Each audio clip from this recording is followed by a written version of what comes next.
Capítulo 3. Para conocer y ser conocidos. Página 42. ¿Para qué hemos sido hechos? Para conocer a Dios. ¿Qué meta deberíamos fijarnos en esta vida? La de conocer a Dios. ¿Qué es esa vida eterna que nos ha dado Jesús? El conocimiento de Dios. Esta es la vida eterna. Que te conozcan a ti, el único Dios verdadero, y a Jesucristo, a quien has enviado. Juan 17:3. ¿Qué es lo mejor que existe en la vida? Lo que ofrece mayor gozo, delicia y contentamiento que ninguna otra cosa, el conocimiento de Dios. Así dijo Jehová: no se alabe el sabio en su sabiduría, ni en su valentía se alabe el valiente, ni el rico se alabe en su riqueza. Mas alábese en esto el que hubiere de alabar, en entenderme y en conocerme. Jeremías 9:23. ¿Cuál de los diversos estados en que Dios ve al hombre le produce mayor deleite? Aquel que en el hombre conoce a Dios. Quiero conocimiento de Dios más que holocaustos, dice Dios en Oseas 6:6. Ya en estas pocas frases hemos expresado mucho. El corazón de todo verdadero cristiano cobrará entusiasmo ante lo expresado, mientras que la persona que tiene una religión puramente formal permanecerá impasible. De paso, su estado no regenerado se pondrá en evidencia por este solo hecho. Lo que hemos dicho proporciona de inmediato un fundamento, un modelo, una meta para nuestra vida, además de un principio para determinar prioridades y una escala de valores. Una vez que comprendemos que el propósito principal para el cual estamos aquí es el de conocer a Dios, la mayoría de los problemas de la vida encuentran solución por sí solos. El mundo contemporáneo está lleno de personas que sufren de la agotadora enfermedad que Albert Camus catalogó como el mal del absurdo. La vida es una broma pesada. Y del mal que podríamos denominar la fiebre de María Antonieta, ya que fue ella quien encontró la frase que lo describe: nada tiene gusto. Estas enfermedades arruinan la vida. Todo se vuelve tanto un problema como un motivo de aburrimiento, porque nada parece tener valor.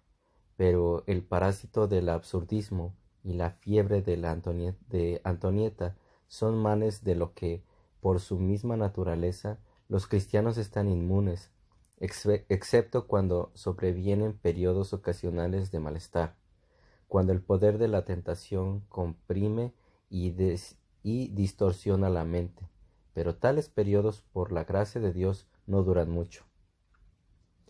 Lo que hace que la vida valga la pena es contar con un objetivo lo suficientemente grande, algo que nos cautive la emoción y comprometa nuestra lealtad.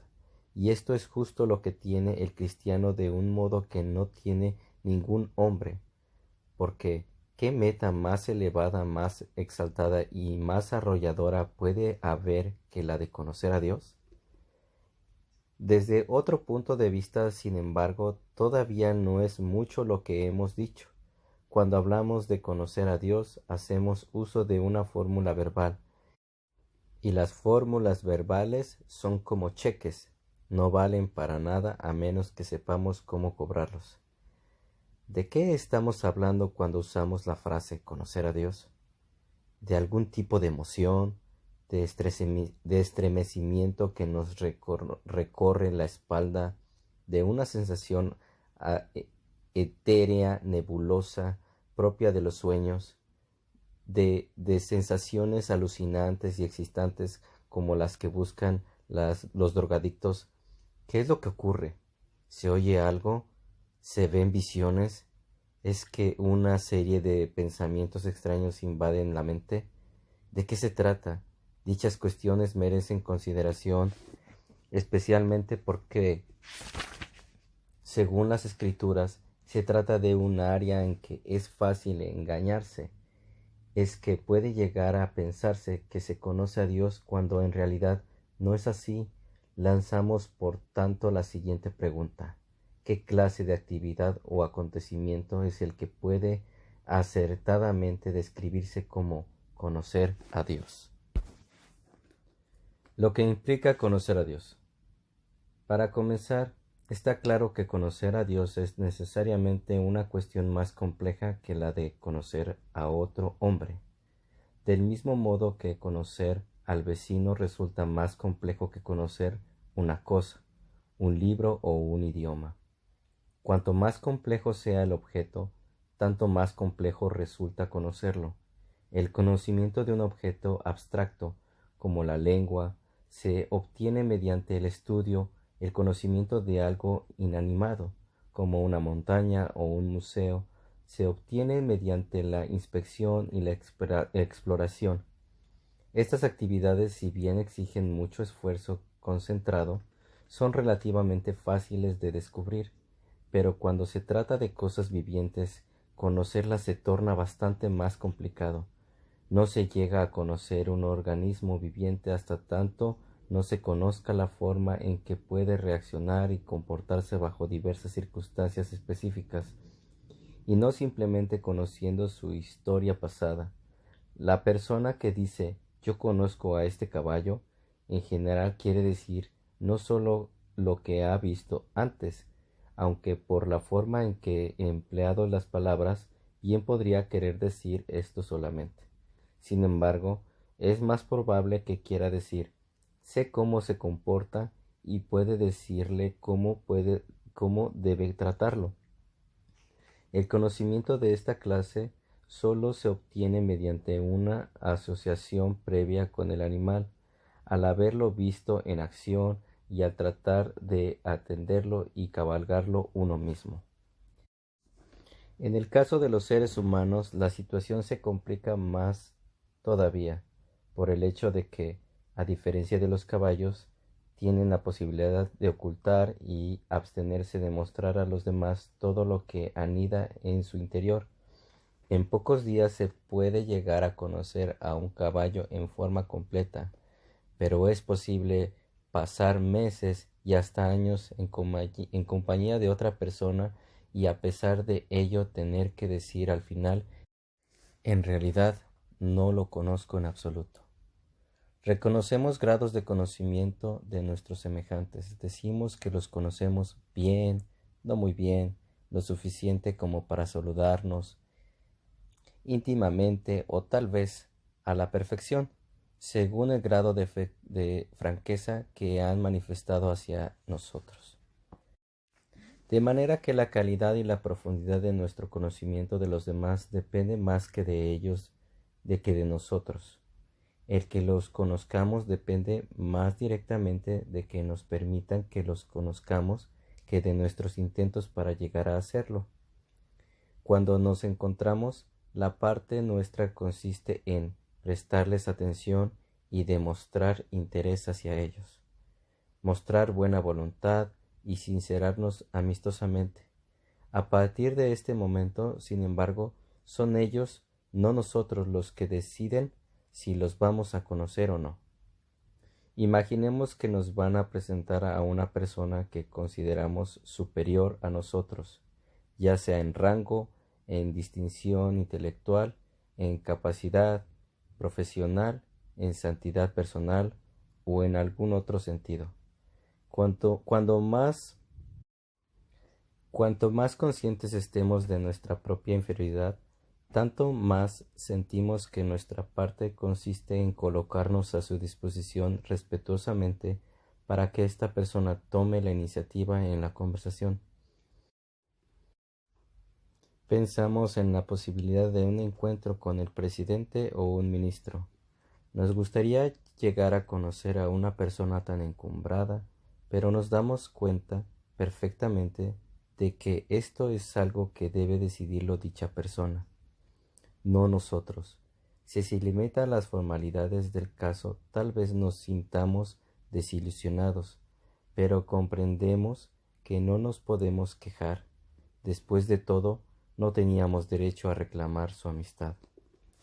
Pero si por el contrario comienza de inmediato a brindarnos su confianza y nos dice francamente lo que está pensando con relación a cuestiones de interés común, y si a continuación nos invita a tomar parte en determinados proyectos y nos pide que estemos a su disposición en forma permanente para este tipo de colaboración, toda vez que Él necesite, entonces nos sentiremos tremendamente privilegiados y nuestra actitud general cambiará de forma desmedida.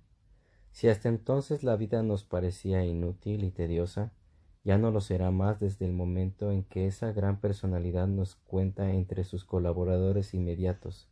Esto sí que vale la pena, así que vale la pena vivir. Esto, en cierta medida, es una ilustración de lo que significa conocer a Dios.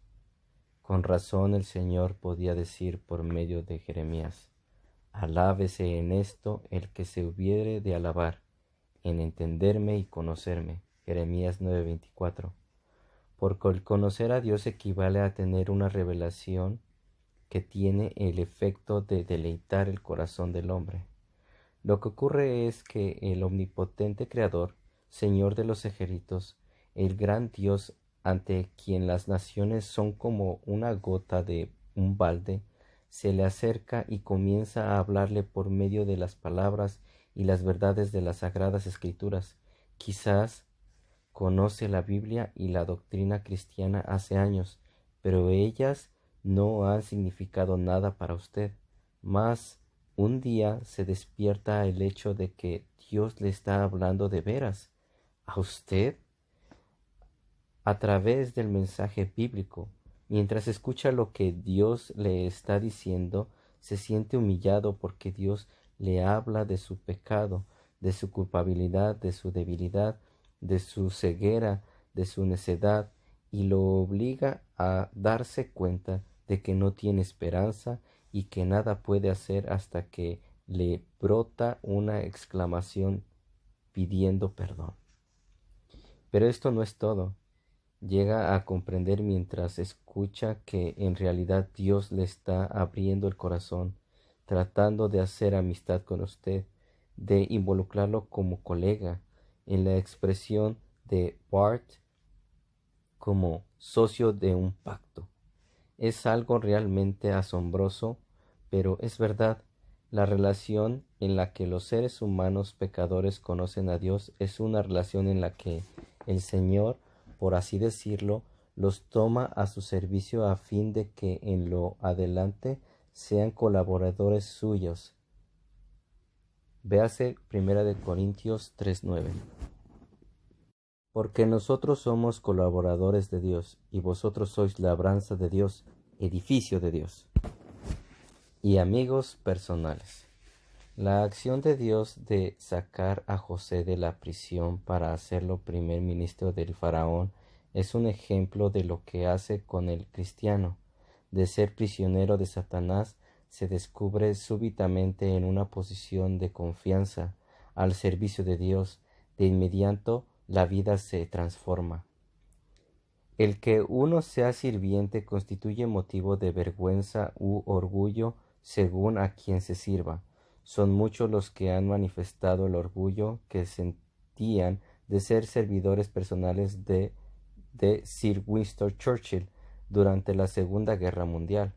Con cuánta mayor razón ha de ser motivo de orgullo y gloria conocer y servir al Señor de los cielos y la tierra. ¿En qué consiste, por lo tanto, la actividad de conocer a Dios?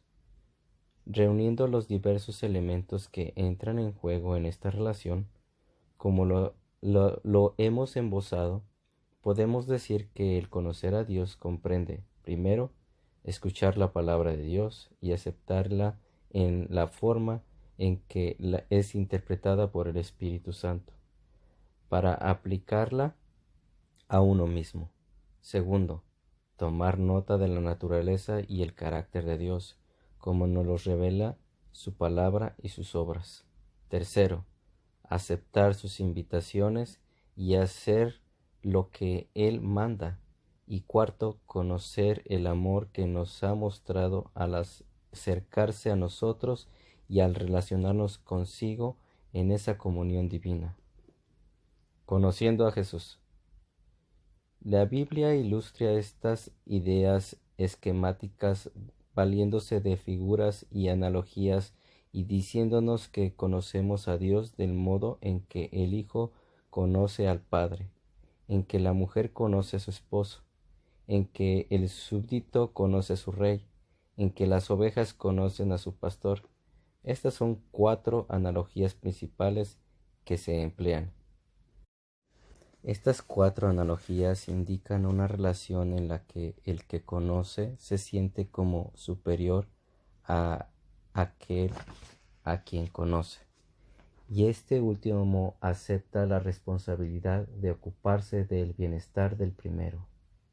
Esto constituye parte del concepto bíblico sobre el conocimiento de Dios, y quienes lo conocen, es decir, aquellos a quienes el primero permite que le conozcan, son amados y cuidados por él.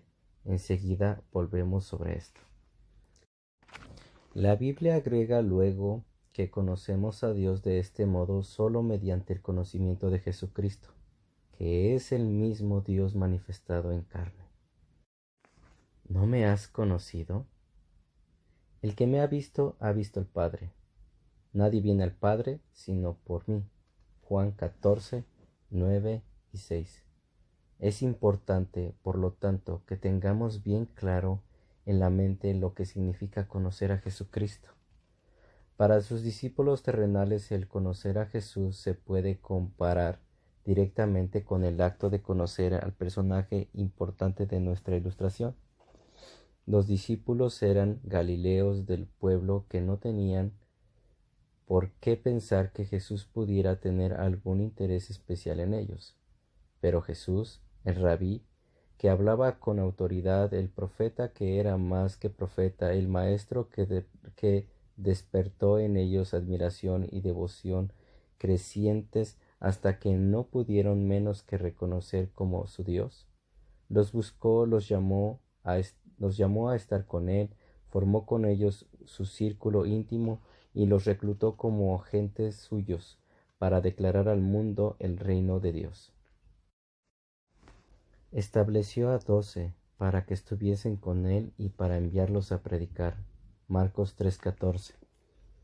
Reconocieron que el que los había elegido y los había llamado amigos al Cristo, el Hijo de Dios viviente, Mateo 16:16, el hombre que nació para ser rey, el portador de la palabra de Dios, vida eterna, Juan 6:68, y el sentido de la lealtad y del privilegio que este conocimiento les dio, transformó toda su vida.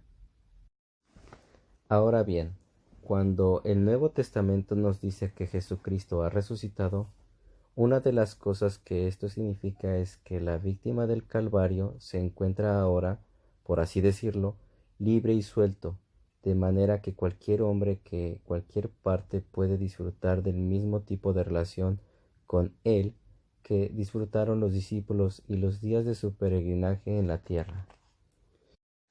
Las únicas diferencias son que, primero, su presencia con cada creyente es espiritual, no corporal, y por ende invisible a los ojos físicos. Segundo, que el cristiano, basándose en el testimonio del Nuevo Testamento, conoce desde el primer momento aquellas doctrinas sobre la deidad y el sacrificio expiatorio de Jesús que los primeros discípulos solo llegaron a comprender gradualmente a lo largo de su periodo de años.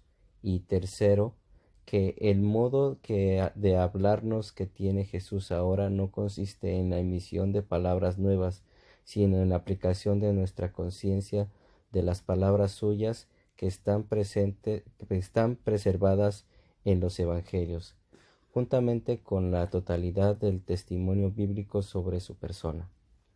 Pero el conocer a Cristo Jesús sigue siendo una revelación de discipulado personal tan real como lo fue para los 12 cuando Él estaba en la tierra. El Jesús que transita a través del relato del Evangelio acompaña a los cristianos de hoy en día y el conocerlo comprende el andar con él, hoy como entonces. Jesús dice: mis ovejas oyen mi voz y yo las conozco, y me siguen. Juan 10:27.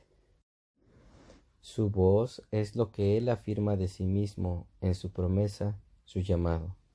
Yo soy el pan de vida, la puerta de las ovejas, el buen pastor, la resurrección. El que no honra al Hijo, no honra al Padre que le envió. De cierto os digo, tiene la vida eterna. Venid a mí todos los que estáis trabajados y cargados, y yo os haré descansar. Llevad mi yugo sobre vosotros y aprended de mí, y hallaréis descanso. Mateo 11:28. La voz de Jesús es oída cuando se acepta lo que Él afirma, cuando se confía en su promesa, cuando se responde a su llamado. De ahí en adelante Jesús es conocido como el pastor, y a quienes ponen su confianza en Él los conoce como sus propias ovejas. Yo las conozco y me siguen, y yo les doy vida eterna, y no perecerán jamás, ni nadie las arrebatará de mi mano. Juan 10:27. Conocer a Jesús significa ser salvo por Jesús, ahora y eternamente, del pecado y la culpa y de la muerte. Un asunto personal. Apartándonos un poco ahora para observar lo que hemos dicho que significa que te conozcan a ti, el único Dios verdadero, y a Jesucristo a quien has enviado, podemos subrayar los siguientes puntos. Primero, el conocer a Dios es un asunto de trato personal, como lo es toda relación directa con una persona. El conocer a Dios es más que el conocimiento acerca de Él, es una cuestión de tratar con Él a medida que se revela a nosotros, y de que se ocupe de nosotros a medida que va tomando conocimiento nuestro. El conocimiento acerca de Dios es condición previa necesaria para poder confiar en Él. ¿Cómo creerán en aquel de quien no han oído? Romanos 10:4. Pero la amplitud de nuestro conocimiento acerca de Dios no es indicio de la profundidad de nuestro conocimiento de Él. John Owen y Calvino sabían más de teología que Bunyan o Billy Bryan. Más bien, ¿quién negaría que los dos últimos conocían a su Dios tan bien como los otros dos? Los cuatro, desde luego, eran asiduos lectores de la Biblia, lo cual vale mucho más que la preparación teológica formal. Si el factor decisivo fuera la precisión y la minuciosidad de los conocimientos, entonces obviamente los eruditos bíblicos más destacados serían los que conocieran a Dios mejor que nadie. Pero no es así. Es posible tener todos los conceptos correctos en la cabeza sin haber conocido jamás en el corazón las realidades a que los mismos se refieren. A un simple lector de la Biblia, o uno que solo escucha sermones, pero que es lleno del Espíritu Santo, ha de desarrollar una relación mucho más profunda con Dios y Salvador que otros más preparados que se conforman con ser teológicamente correctos. La razón está en que los primeros tratan con Dios en relación con la aplicación práctica de la doctrina y su propia vida, mientras que los otros no. Segundo, el conocer a Dios es un asunto de compromiso personal, tanto de mente como de voluntad y de sentimientos. Es evidente que de otro modo no sería, en realidad, una relación personal completa. Para llegar a conocer a una persona que hay que aceptar plenamente su compañía, compartir sus intereses y estar dispuestos a identificarse con sus asuntos. Sin eso, la relación con dicha persona será como superficial o intrascendente. Gustad y ved qué bueno es Jehová, dice el salmista, Salmo 34:8. Gustad es como decimos, probar un bocado de algo con el propósito de apreciar su sabor.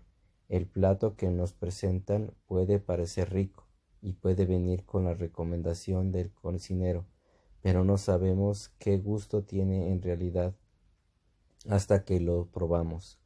De igual modo no podemos saber cómo es una persona hasta que no hayamos gustado o probado su amistad. Por así decirlo, los amigos se comunican sabores mutuamente todo el tiempo porque comparten lo que sienten el uno hacia el otro. Pensemos en dos personas que se aman, como también sus actitudes hacia todas las cosas que les son de interés común. A medida que se van abriendo de este modo el uno al otro mediante lo que dicen y lo que hacen, cada uno de ellos va gustando la calidad de otro con resultados positivos y negativos. Cada cual se ha identificado con los asuntos del otro, de manera que se sienten unidos emocionalmente. Hay manifestación de sentimientos mutuos, piensan el uno en el otro. Este es el aspecto esencial del conocimiento entre dos personas que son amigos, y lo mismo puede decirse del conocimiento de Dios que tiene el cristiano, el que, como ya hemos visto, es justamente una relación entre amigos. Al respecto emocional del conocimiento de Dios se le resta importancia en los días actuales, por el temor de alentar una actitud de sensiblera introspección. Es cierto que no hay cosa menos religiosa que la religión centrada en uno mismo, y que se hace necesario repetir continuamente que Dios no existe para nuestra comodidad o felicidad o satisfacción, o para proporcionarnos experiencias religiosas, como si éstas fuesen las cosas más interesantes o importantes de la vida. También se hace necesario destacar que cualquiera que sobre la base de las experiencias religiosas dice «yo le conozco» y no guarda sus mandamientos, el tal es mentiroso, y la verdad no está en él. Juan 2:4. Mas no obstante, no debemos perder la vista. El hecho de conocer a Dios es una relación tanto emocional como de intelectual y volitiva, y que no podría ser en realidad una relación profunda entre personas si así no lo fuera. El creyente está y debe estar emocionalmente involucrado en las victorias y vicisitudes de la causa de Dios en el mundo. Del mismo modo es que los servidores personales de Sir Winston se sentían emocionalmente involucrados en los altibajos de la guerra. El creyente se regocija cuando su Dios es honrado y vindicado, y experimenta la más penetrante angustia cuando se ve que Dios es escarnecido. Cuando Bernabé llegó a Antioquía y vio la gracia de Dios, se regocijó. Hechos 11:23. Por contraste, el salmista escribió que ríos de agua descendieron de mis ojos porque no guardaban tu ley. Salmo 119:136. Igualmente, el cristiano siente vergüenza y dolor cuando está consciente de que ha defraudado a su Señor. Véase, por ejemplo, el Salmo 51 y Lucas 22:61.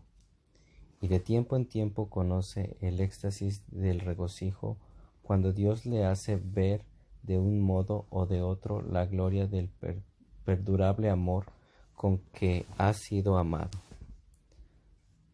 Os alegráis con gozo inefable y glorioso.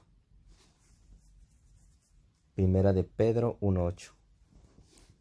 Este es el lado emocional y práctico de la amistad con Dios.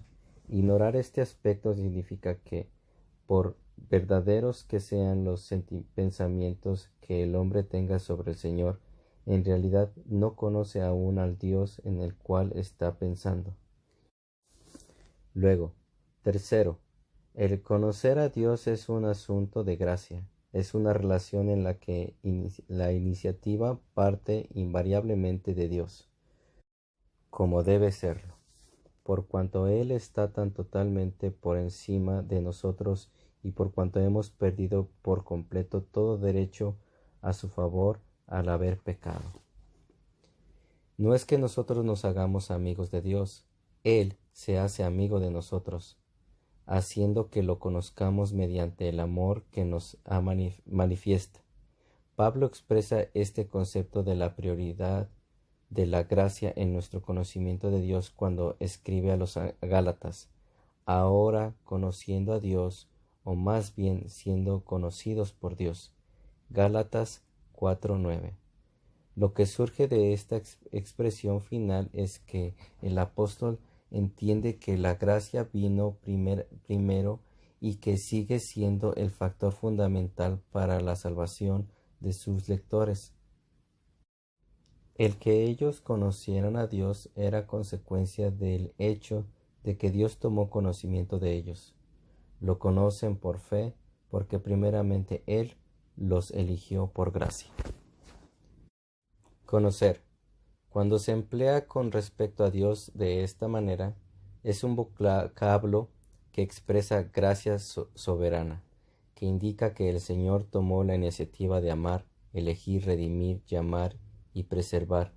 Es evidente que parte de lo que se quiere decir es que Dios nos conoce de forma plena, perfecta, como se desprende del contraste de nuestro conocimiento imperfecto de Dios y su conocimiento perfecto de nosotros, en 1 Corintios 13:12. Pero este no es el sentido principal. El significado principal surge de pasajes como los siguientes. Mas Jehová dijo a Moisés: has hallado gracia en mis ojos, y te he conocido por tu nombre. Éxodo 33:17. Antes que te formase en el vientre te conocí. Jeremías. Y antes que nacieses te santifiqué. Jeremías 1:5. Yo soy el buen pastor y conozco mis ovejas, y las mías me conocen, y pongo mi vida por las ovejas. Mis ovejas me oyen mi voz, y yo las conozco, y no perecerán jamás. Juan 10:14-27. Aquí el conocimiento que tiene Dios de los que son suyos está asociado con sus planes de misericordia salvadora. Es un conocimiento que comprende efecto personal, acción redentora, fidelidad al pacto y protección providencial para con aquellos a quienes Dios conoce. Comprende, en otras palabras, la salvación y ahora y por siempre, como ya lo hemos insinuado. Siendo conocidos. Lo que interesa por sobre todo, por lo tanto, no es última instancia el que yo conozca a Dios, sino el hecho más grande que está en la base de todo esto, el hecho de que Él me conoce a mí. Estoy esculpido en las palmas de sus manos, estoy siempre presente en su mente. Todo el conocimiento que tengo de Él depende de la sostenibilidad, iniciativa suya de conocerme a mí. Lo conozco porque Él me conoció primero y sigue conociéndome. Me conoce como amigo, como uno que me ama, y no hay momento en que su mirada no esté sobre mí o en que su ojo se distraiga de mí. No hay momento, por consecuencia, en que su cuidado de mí flaquee. Se trata de un conocimiento trascendental. Hay un consuelo indecible, ese tipo de consuelo que proporciona energía, téngase presente, no el que enerva, en el hecho de saber que Dios está conociéndome en amor de forma constante y de que me cuida para bien. Produce un tremendo alivio el saber que el amor que me tiene es eminentemente realista, basado de forma invariable en un conocimiento previo de lo peor que hay en mí, de manera que nada de lo que pueda descubrir en cuanto a mi persona en lo adelante puede desilusionarlo ni anular su decisión de bendecirme. Hay, por cierto, un gran motivo para la humanidad en el pensamiento de que Él ve todas las cosas torcidas que hay en mí y que los demás no ven, de lo cual me alegro, y que ve más corrupción en mí que la que yo mismo veo, aunque lo que veo me basta. Pero hay también un gran incentivo para adorar y amar a Dios en el pensamiento de que, por alguna razón que no comprendo, Él me quiere como amigo, anhela ser mi amigo y me ha entregado a su Hijo a morir por mí a fin de que concrete este propósito. No podemos elaborar estos pensamientos aquí, pero el solo hecho de mencionarlos es suficiente para demostrar cuánto significa para nosotros el saber que Dios nos conoce y que no solo nosotros lo conocemos a Él.